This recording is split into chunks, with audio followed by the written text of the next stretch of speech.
Well, for those of you who this is your first NEH session of the conference, welcome. Now can I ask how many of you have at least some familiarity with NEH funded projects? For example, how many of you have watched Stanley Nelson's documentary, Tell Them We Are Rising, on your local PBS station a couple of years ago? That's the NEH, or I should say that's one of the many types of projects, documentary films that NEH funds. We do want to learn more about you and where you're from, other than AJ, who we've already met already. If you want to use the chat feature, and tell us sort of who you are, where you're from, and sort of what you do on your campus. Are you a faculty member? Are you an administrator? Are you a librarian? Today in this session, though, we are going to focus on sort of the intersections of the humanities and the disciplines that make up STEAM. So during our session today, we're going to sort of focus on sort of NEH and its historical relationship to STEAM. We're going to review the NEH funding opportunities and sample projects that fit under this space. We're going to talk a little bit about the NEH review process and how it differs from other federal funding agencies. And we're going to sort of leave you with a sense of where to find more. We want to sort of pique your interest. Some useful tips for the session. You can certainly ask questions in the chat at any time. Adriana, in particular, will be keeping an eye on it. We will sort of save time at the end for answering those questions, but sometimes you have a question that occurs to you, feel free to just add that into the chat as we're going along. And I will note that contact information will be available on the final slide. So you don't need to worry about searching for Mary or PC or myself on the NEH website at this time. But we are the National Endowment for the Humanities. History is important to us. So we want to provide some context for this session. Following the establishment of the National Science Foundation in 1950, there was the realization in some quarters, particularly in higher education, that pieces of the puzzle were missing. And thus came the report on the Commission on the Humanities that was sort of convened by the American Council of Learned Societies, the Council of Graduate Schools in the United States, and the United Chapters of Phi Beta Kappa. It's a very long and interesting report, and you can actually find it on the ACLS website if you're interested. But members of the commission were drawn from sort of what we might call the public humanities, institutions of higher education, but it also included Thomas J. Watson from IBM and Glenn Seaborg from the U.S. Atomic Energy Commission and a Nobel Prize winner. And in fact, Glenn Seaborg, the head of the commission, the Atomic Energy Commission, testified before a Senate committee that we cannot afford to drift physically, morally, or aesthetically in a world in which the current moves so rapidly toward an abyss. Science and technology are providing us with the means to travel swiftly, but what course do we take? That is the question that no computer can answer. And then on September 29th, 1965, President Lyndon Johnson signed the National Foundation on the Arts and Humanities Act into law. And the act called for the creation of the National Endowment for the Humanities, NEH, and the National Endowment for the Arts, NEA, as separate independent agencies. So the NEA is our closest independent agency, but it's an opportunity to see where we fit within sort of the larger scope of federal funding opportunities. We are one of those great society programs. But just in a nutshell, the National Endowment for the Humanities is a federal agency founded in 1965 to support all areas of the humanities through what we call project-based grants and fellowships using merit-based peer review. So that's a pretty short, succinct definition. But under that umbrella, folks often ask, well, what are the humanities? And this is the definition that we at the NEH, in fact, use. It is part of what's in our enabling legislation in that National Foundation on the Arts and Humanities Act. I'm not going to read it out to you, but you can see through the definition, it's a fairly capacious definition that lots of different sorts of activities, lots of different humanities disciplines, and humanities adjacent disciplines are also represented. But of course, the key for all of the awards offered by the National Endowment for the Humanities is that the humanities take the lead, no matter what the subject is. But we do want to sort of remind you that the NEH has been doing what might be called STEM or STEAM since our beginnings. And in fact, in 1966, one of the NEH's first calls for grants called for the development of humanistically oriented computer research. And in fact, one of the first awards that we made in 1967 was to the University of Pittsburgh to support a conference to explore potential application of computer science to the advancement of research in the humanities. And it went to an organization, it went to the University of Pittsburgh for an organization that is now known as EDUCAUSE. And many of you sort of who are in administration or in IT at your campus or work closely with IT on your campus are very familiar with EDUCAUSE, I'm fairly certain. So we were there sort of right at the beginning, and this sort of work that we're going to be talking about today has been part of NEH's makeup from the beginning as well.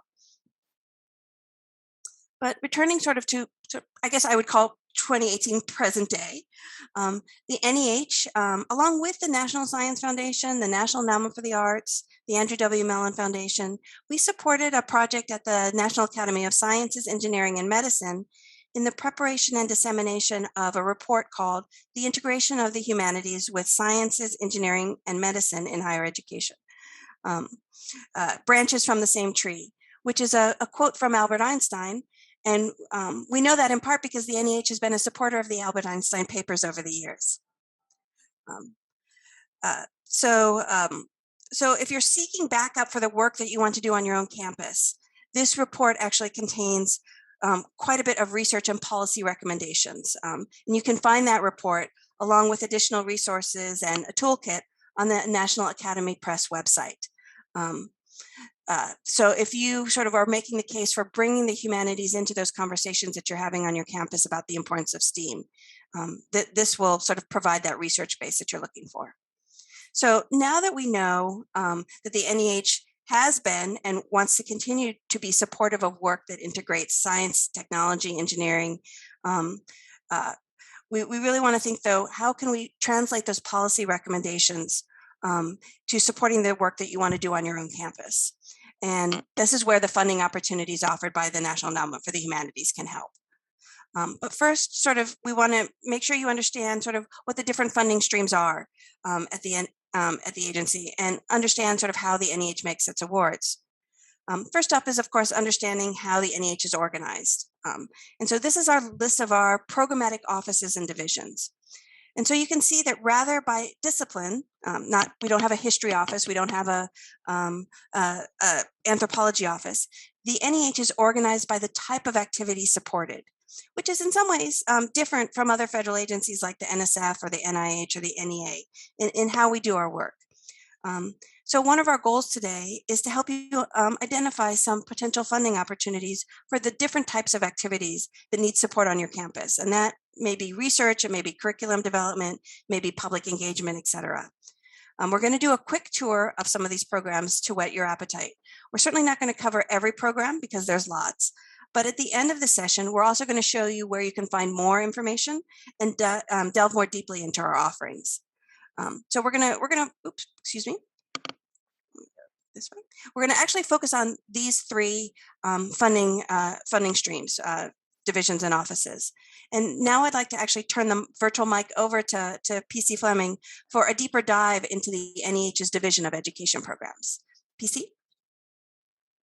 Great, thanks, Jen. In the Division of Education Programs, we support grants to strengthen humanities teaching in elementary, secondary, and higher education institutions.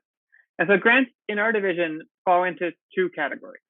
Probably our best known grants are our summer programs. And so we offer 2 summer programs for K-12 educators and also one for higher education faculty. And each of these projects brings together a group of humanities educators for up to 4 weeks to study a particular humanities topic. And these topics can be anything related to the humanities, as long as it would be of interest to educators. And we frequently see topics bridging the humanities with STEM fields. Coming up next summer, we have a few projects related to what we're calling STEAM, including one for higher ed faculty at Arizona State University, which is about scientific research ethics. And so HBCU faculty could participate in these programs. These are great professional development opportunities for individuals. But you could also apply to host a summer program. Summer programs can be a great way not only to contribute to the field and sort of promote a particular topic, but also to promote your university kind of on a national scale. So before I came to the NEH, I directed the honors program at Fisk University, and we used to meet in a conference room that had ceilings, covered in murals by Aaron Douglas. Fisk also had, great collections about the Harlem Renaissance. And I know that's not unusual. HBCUs have campuses and resources that are of great interest to teachers. Or you could organize a summer program focused on famous graduates of a university or a famous graduate. These summer programs are usually spearheaded by one or two faculty who would, bring together a group of experts, typically from other universities, from multiple universities. So one person doesn't have to do everything. These are collaborative projects. The host university would commit to housing the participants on campus or providing the infrastructure for a virtual program. So, for example, Morgan State is hosting a program next summer highlighting Black women who have made important cultural contributions but tend not to be included in curricula. So they're focusing on educators, but one could imagine a similar program focusing on Black contributions to STEM. We are able to read drafts for this program. That's something that we do at the NEH.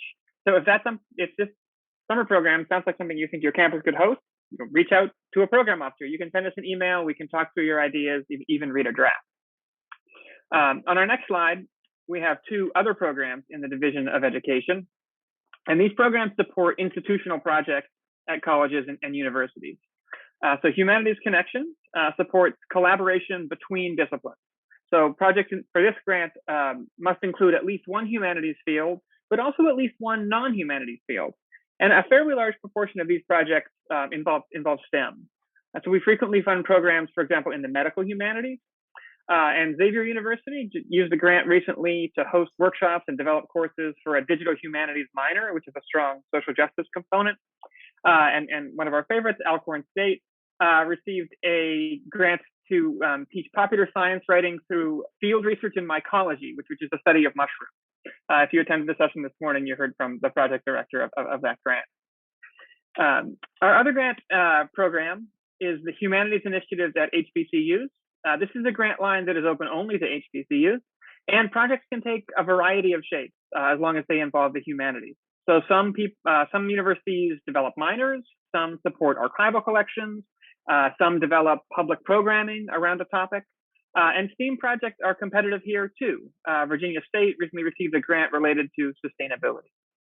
So if you're working on a university initiative or you're part of a group on campus that has an idea for something at the university level, you could draft an application and work with your institution to submit it. And of course, you can speak to an NEH program officer at any stage in that process. We're happy to talk through your ideas, and we can read drafts for all of these programs. So that's some of what we do in the Division of Education. I'll turn things over now to Mary to talk about the Division of Research Programs. Thank you, Patrick. It's a pleasure to be here with all of you today, and thank you to everyone for coming to the session. And I hope that please feel free to contact us after the session if we can provide more information. Any of us here or at the agency would be happy to answer any questions. The NEH Division of Research currently offers 11 different programs which fund research in the humanities, and I've listed them here on the screen.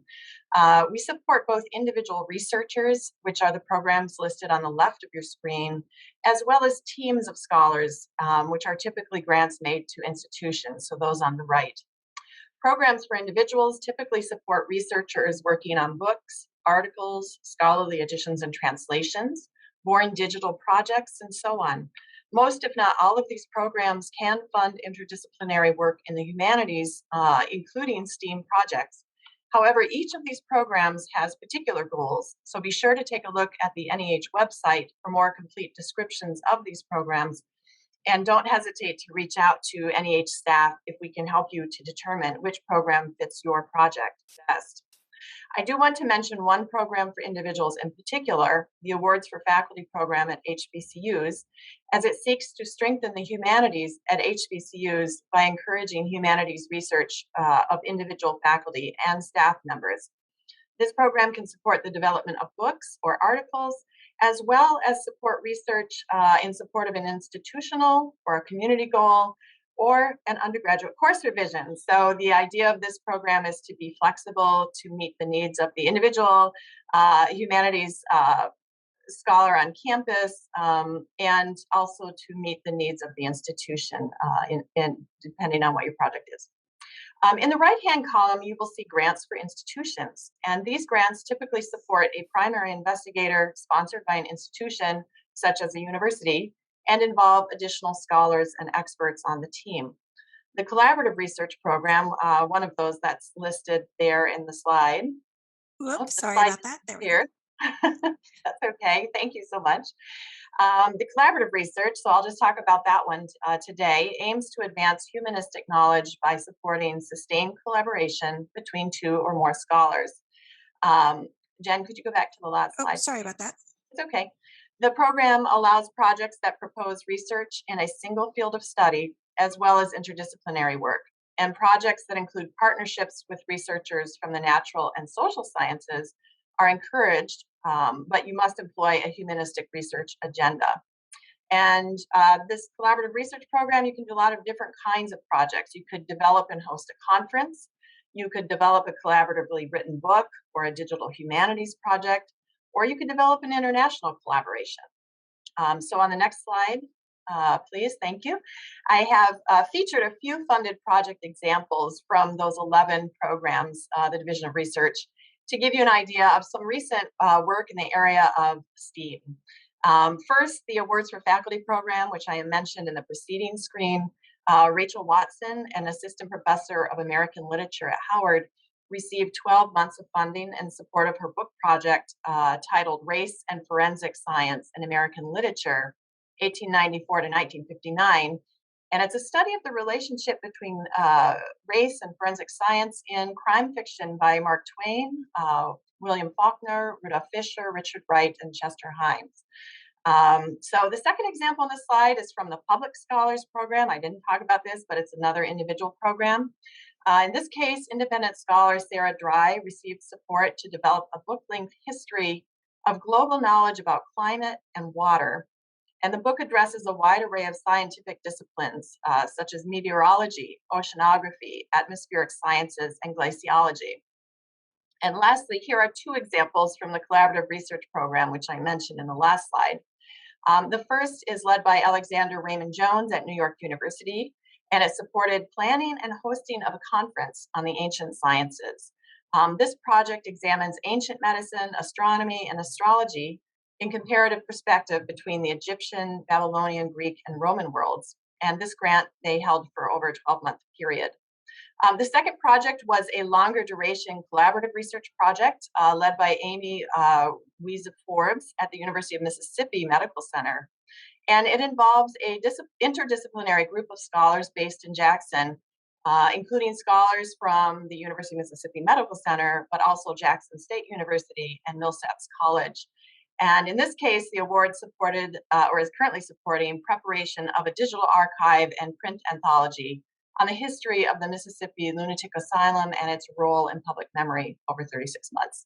So with those examples, I'll turn it back to Jen to talk about grant opportunities in the area of digital humanities. Thanks. Thank you, Mary. I do want to sort of point out, despite our name, the Office of Digital Humanities, we are not the only programmatic division at the agency that funds digital work.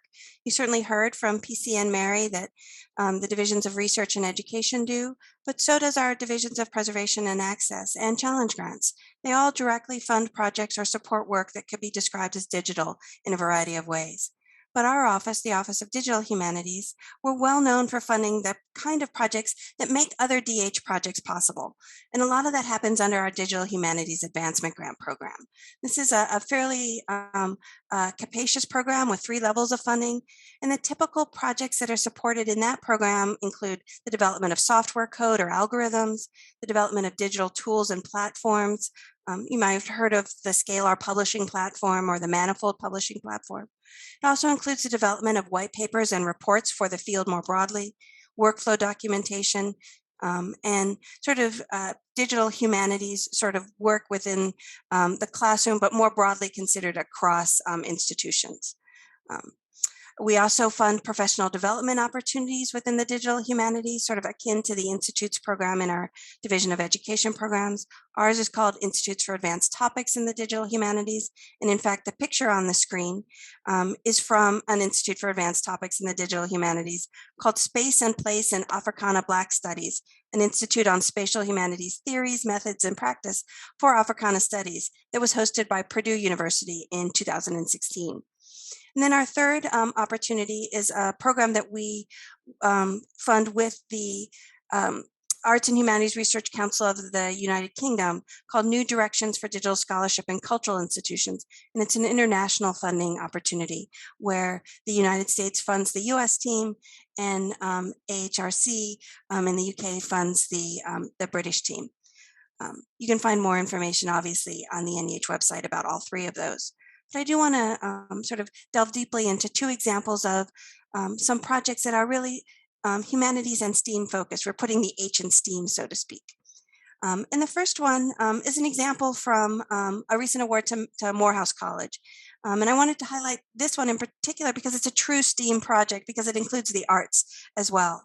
And this project, directed by Aaron Michael Carter Enyai, is a study of how composers develop musical themes. So he's an ethnomusicologist, but he and his collaborators, including music theorists, musicologists, a mathematician, a computer scientist, they're creating an improved open source method for visualizing patterns and themes in music across several genres. And one really nice facet of this particular project is the project team will, in addition to be developing sort of the software and the method, will be developing course modules for undergraduate students at several Georgia universities, including Morehouse, Spelman, Emory, Georgia State, and the University of Georgia. So it's both a very sort of complicated high-level research project, but one that has direct implications for curriculum as well. The second project that I want to highlight is one that was just funded earlier this year. And it is from the University of Kansas, not an HBCU, I recognize, but it's one that has in the past provided opportunities to faculty and staff from HBCUs to participate in sort of national projects. So you can probably see that it's called Diversifying the Digital Humanities, the Black Book Interactive Project. And it's a project to consider how to apply computational techniques to analyze African American literature. And we're finally acknowledging and digitizing large collections of cultural materials. And now that we have that corpora, there's an opportunity to consider how to carefully and ethically study these resources to explore the African American experience sort of across a large time scale and geographic areas. And in previous iterations of this NEH-funded project, they've had scholar cohorts, and participants have come from Howard, Tuskegee, Clark Atlanta, Bethune-Cookman universities, have all sort of been able to learn how to participate in this project and to apply the techniques that they are learning to their own particular research questions. And both the NEH's Division of Preservation and Access and the Office of Digital Humanities have supported this project over the years. Okay, so we've hopefully whetted your appetite. You've made some notes about projects you want to explore further or programs that you want to explore further as well. The question now becomes sort of, where do you go from here? Where do you find more information? And what happens once you submit your application to the NEH? So, of course, we start with the NEH website, and you might even want to follow along from your home screen. So you start at the top with the grants link. That's a sort of a menu that appears on all of the pages. But we really want you to notice three things in particular on this site. There's the search all the grant programs. There's the information for first-time applicants, and particularly if you're coming at this from the STEM perspective, the information from first-time applicants is really helpful. And finally, we have your match your project to a grant program. And that's really helpful given the huge number of funding opportunities that NEH has and the fact that certain projects may be supported in different ways by different funding programs. But once you do find a funding opportunity that may apply to the type of activities that you want to support, you'll sort of find out what I call a landing page for every grant program. Every grant program at the endowment, once we post the notice of funding opportunities, has this program landing page. But in particular, things that we want you to notice, sort of the application due dates, the notification dates, the project start dates, all of that sort of is the same design on all of the program landing pages. And that's on the sort of the right-hand side of the page. We also want to note something that we want you to sort of keep an eye on is the what's new. Every time we update the notice of funding opportunities, we try to highlight what's new in the notice of funding opportunities. Of course, you still are responsible for reading the notice of funding opportunities, but you may think you know what NEH funds, or you have come to the NEH in the past and didn't find an opportunity for you. The point is that NEH programs change over time, and we do shift depending on what we hear from the field. There's often new programs announced, so we always want to make sure that you, if you come to us, continue to come back to us as well. So once you find a program, there are other resources that we have made available as well. Of course, the notice of funding opportunity, what we used to call the guidelines at NEH. Each program also has pre-application webinars. There's information. Some of them are live, some of them are recorded. We have tried to sort of keep a tally of frequently asked questions and developed a frequently asked questions guide. Something that I often sort of point applicants to, or potential applicants to, are lists of previously funded projects for that particular program. It's really helpful to see what sort of projects have been supported in the past.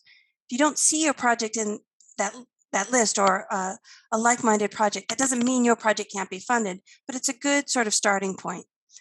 There's also sample application narratives, and this is something I think that is extremely helpful, particularly for first-time applicants that are writing to the NEH. It's really an opportunity to see how successful applicants were able to make their case to the peer reviewers and to the staff at the NEH. And of course, there's always contact information for program staff members, how to get in touch with us and where to send those drafts if it's permitted.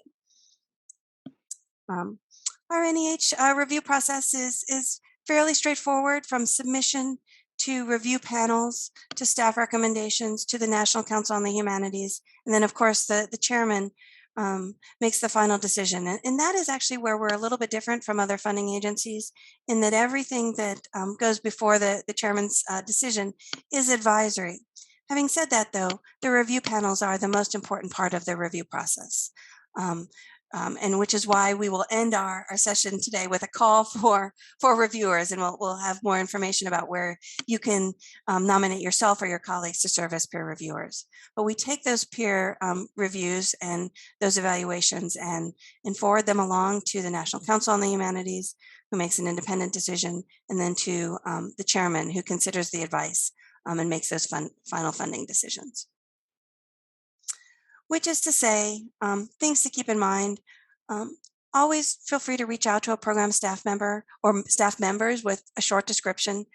We really would we would prefer to hear from you before you submit an application than after an application is submitted and we can't do anything about it. We really do want to sort of help you find the right program. That's the most important part of sort of this slide, is find the right program. Of course, you always want to carefully read all those resources that we've made available to you.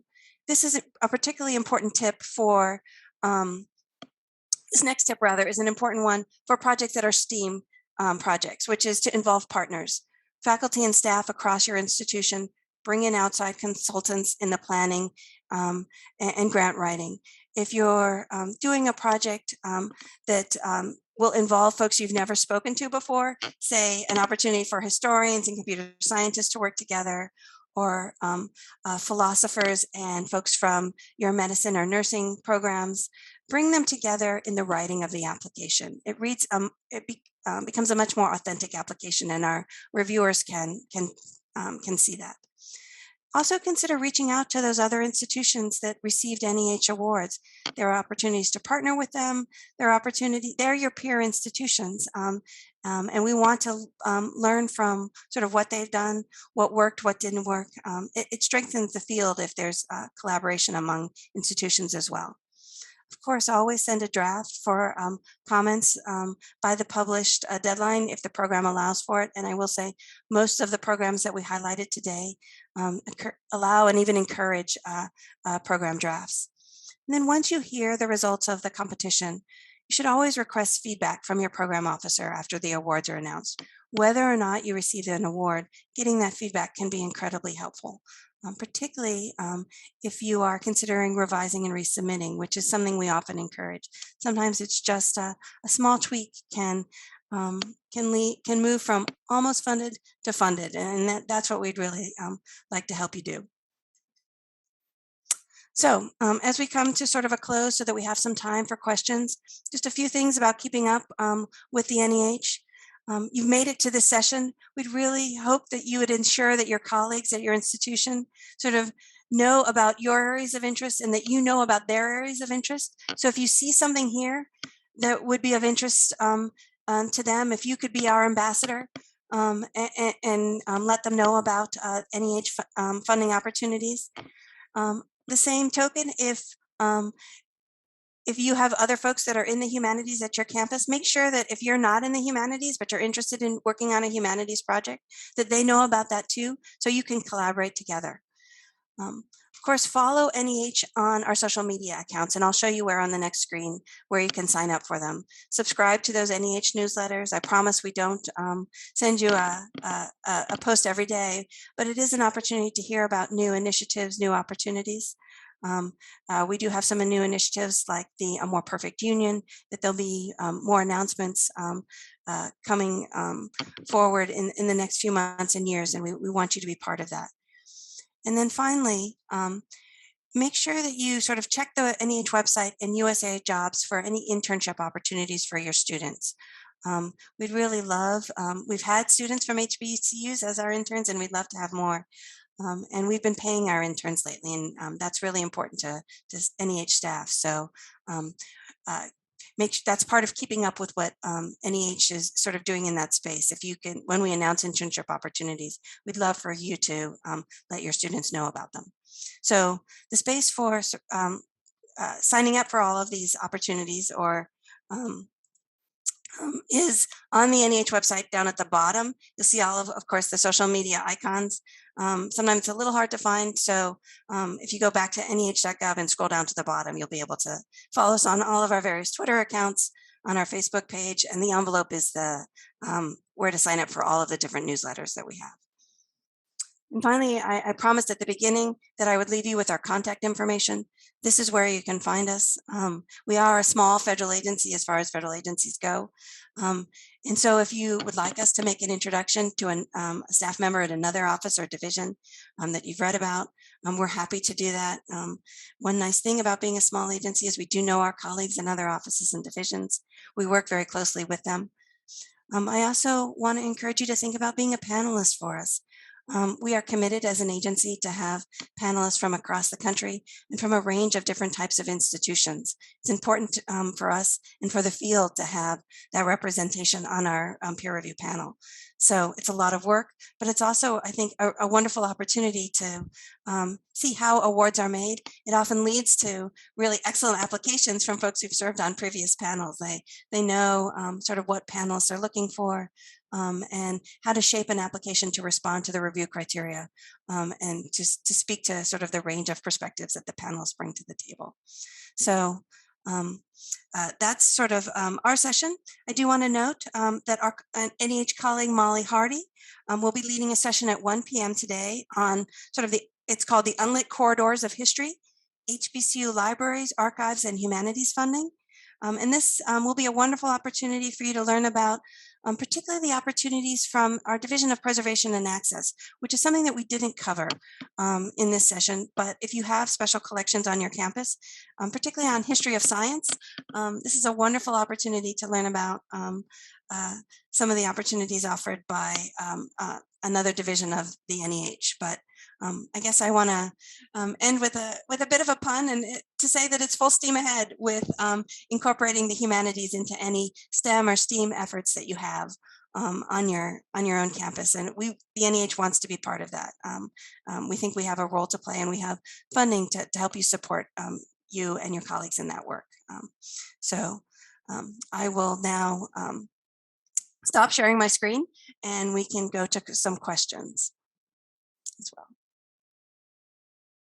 So let's see. Oh yes, thank you. The session will be available for replay, so we would encourage you to share the session with your colleagues as well. Oh, thank you, Emmanuel. I'm a lover of puns myself, so I never know if they land. So thank you so much. I can hear your virtual laughter. Much appreciated. So are there any questions? And you can certainly unmute yourself and introduce yourself, or put it in the chat if you'd like.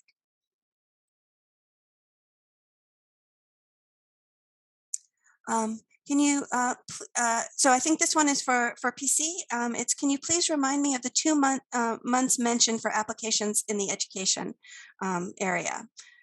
When are the deadlines for your programs? Sure. Do you want to pull that slide up again? Jan, we have deadlines for our summer programs are in February. And then Humanities Connections, that deadline's coming up shortly. It's a September deadline, and the other program, Humanities Initiatives at HBCUs, that deadline is, I believe, in May. And PC, do you happen to know off the top of your head when the sort of the whole slate of summer opportunities will be available for the summer programs that they can then share with their colleagues? The summer programs that individual faculty could apply for, those will be posted typically in February as well. Okay, and the announcement of those opportunities, they usually go up in November or December, is that right? Right. Sorry. Yeah, they're announced in November, December, and the deadline is the end of February. I always love to see the entire slate of those opportunities. They're so inspiring, but there's such a range of different opportunities. And if you all of you also know teachers as well, K through 12 teachers, if you see the K through 12 teacher list, if you could share them with your former students who've become teachers as well, these are opportunities for them to be energized, re-energized after what has been, frankly, a couple of really difficult years for them, as well as for faculty members. These are opportunities to remind yourself why you do what you do. We have a question about the outreach and support NEH typically conducts throughout the year for institutions. And I'm not sure, such as a TA session, etc. Well, we do a lot of individual outreach, working one-on-one with applicants. And in my office, the Office of Digital Humanities, we invite us to host a session almost like this, where we have an opportunity to shape an outreach session specifically for a particular campus. We also try to attend particular conferences where faculty and staff in the humanities and complementary disciplines to hear about opportunities that are for folks working in those particular disciplines. So we have a question. Are there any funding opportunities for the private sector with the internships and training programs? We can maybe hear from Mary or PC. In my understanding, we've certainly had private companies sort of be part of Office of Digital Humanities projects, but all of the awards at NEH either go to individuals or nonprofit organizations or institutions of higher education or local governments. We don't at this time, for example, have a small business program like I know some of the other federal agencies do.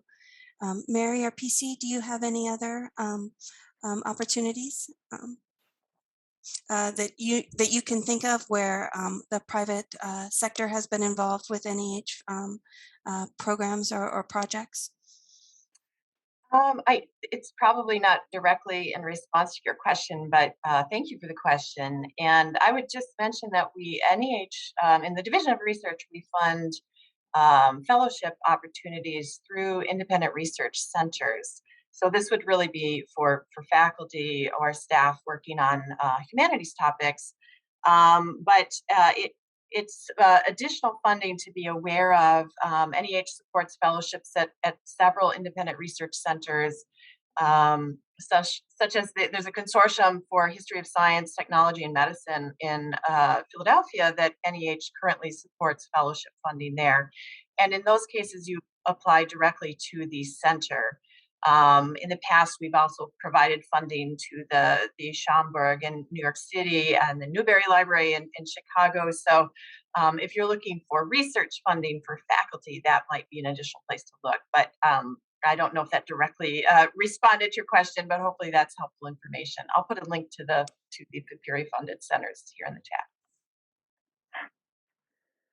I would add as well our Humanities Connections and Humanities Initiative programs. We frequently see partnerships with private entities that sort of involve student internships. So, for example, a program or a university developing a new minor in medical humanities sometimes builds in sort of an internship component with a local health system. So we see collaborations like that as well.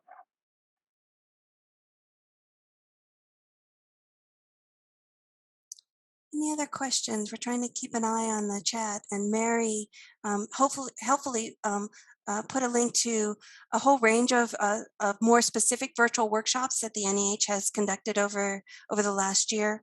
We've done ones that are focused. There's one particularly for HBCUs, but there's also ones for particularly focused on libraries, archives, and museums. And I know there are many HBCUs that have a museum on their campus or have really rich special collections. If you could point that workshop to your colleagues in those entities on your campus so that they can learn about the specific funding opportunities to support the work that they do, that would be really helpful as well.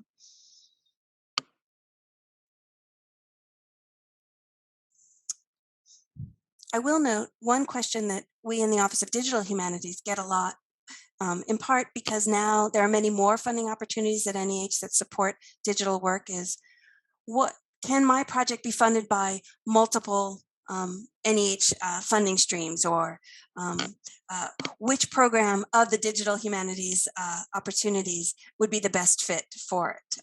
And that's where we want to encourage you to have the conversations with the NEH staff before you submit an application. If you're not sure, if you've identified 2 or 3, we can set up a 3-way conversation with you and NEH staff, listen to sort of what you're seeking funding for, and best advise you on that. It is certainly the case that multiple programs can support different facets of a large-scale long-term project. You can't receive NEH funding for the same activities at the same time, but if you think tactically about how you want to support different parts of your project, different parts of the project can be supported by different funding streams. And Mary, do you get that question as well, particularly sort of with the collaborative research program? All right. Yeah, thank you. That's such a great question. Yes, we do indeed get that question, and it might be that you have a project that has some aspects of preservation and access that the division at Preservation of Access at NEH would be able to support, and others more pertaining to research that the collaborative research program might be able to support. And I think I would just suggest that you give us a call. You can give one of us a call, or you can look on our website and find someone else you think might be more appropriate. But we're happy to talk to you about your projects and help you figure out which program matches your goals, and if it has various different types of activities, you can apply to different programs. In most cases, there are a few exceptions in the individual funding. So the research fellowships that I mentioned earlier in the talk, there are some restrictions there that you cannot apply to multiple programs at the same time. But in general, we encourage multiple submissions when that's allowed by the Notice of Funding Opportunity. Mm-hmm. Another question that I often get, and I suspect folks in the collaborative research get this as well, given the nature of the types of projects that are funded, is can a computer scientist be a project director on an NEH application? Um, and the answer is yes, certainly in the Office of Digital Humanities. As long as the project sort of is humanities forward, these projects that are bringing the H into STEAM, they really should sort of involve sort of leadership and coordination among multiple disciplines. But because you're applying to the NEH, you want to make sure that it is very clear about how you're making the case for humanities significance. So we often see in the Office of Digital Humanities multiple co-PIs. But you always want to, I think, to make the strongest case, you want to make sure that at least one of your co-PIs is strongly sort of situated within the humanities. But we certainly do welcome co-leadership for these H and STEAM projects that involve multiple disciplines as well. But this is also where you'll want to check the eligibility section of the Notice of Funding Opportunities. Different programs have different sort of guidance. So what is true for one program may not necessarily be true for another program. And it's also where it's a question that you can ask when you speak to a program officer as well. If you're not sure, please feel free to ask. It's certainly not, I sometimes hear from folks that, oh, it's cheating to get in touch with the NEH before the application. And we don't feel that way. The peer reviewers never know if someone has received assistance. And sometimes just a really quick question, if only we could have gotten to you before the application, we really could have helped you. And those are the hardest applications to read once they're submitted, when we know we could have helped them if someone had just sent us a quick email. And I do promise that NEH staff answer those emails. There are people on the other side of those emails. When people talk about nameless, faceless federal bureaucrats, well, you now have names and you have faces. So I hope that the folks that you met in this session and in other NEH sessions as well, that you feel comfortable sort of reaching out and getting in touch with us. And sending your colleagues to us as well. Feel free to share our names more broadly too.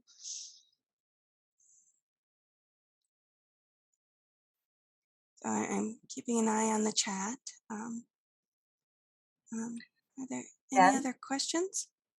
I was just going to add to what Jen had said about can the PI be a computer scientist? And I think what Jen indicated about having a team with multiple perspectives and multiple areas of expertise that pertain to the project is important. So having a computer scientist on a project might be really central to the project's success.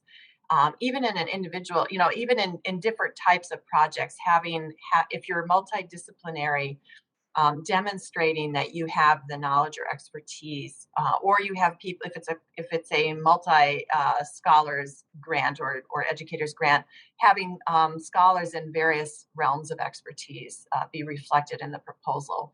And as Jen indicated earlier, having them help write the proposal, or at least to read and offer feedback, so that it's really getting perspectives from all of your team when you apply to NEH.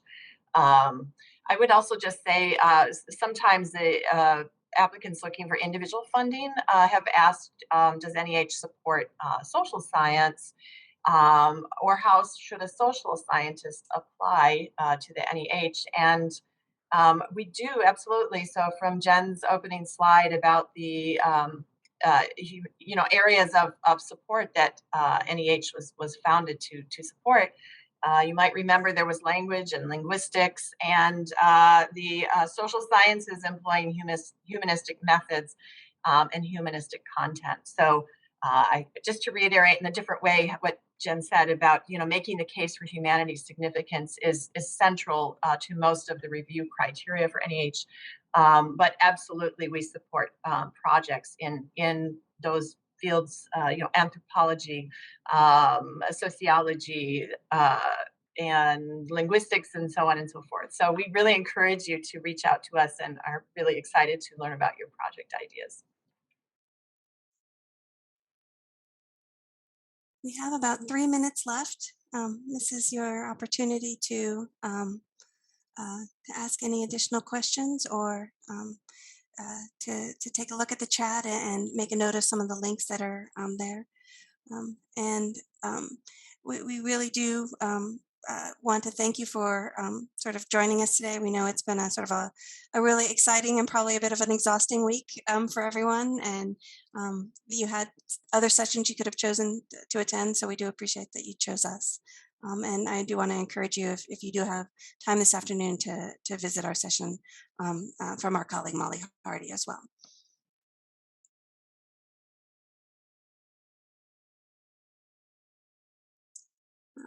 But and if you're ever looking for something to read and sort of on in the moments between, if you visit the NEH website, you'll also find Humanities magazine, and it's a wonderful publication that highlights a lot of the work that our awardees do. And there's been some really wonderful recent ones on projects that sort of bridge the humanities and the sciences.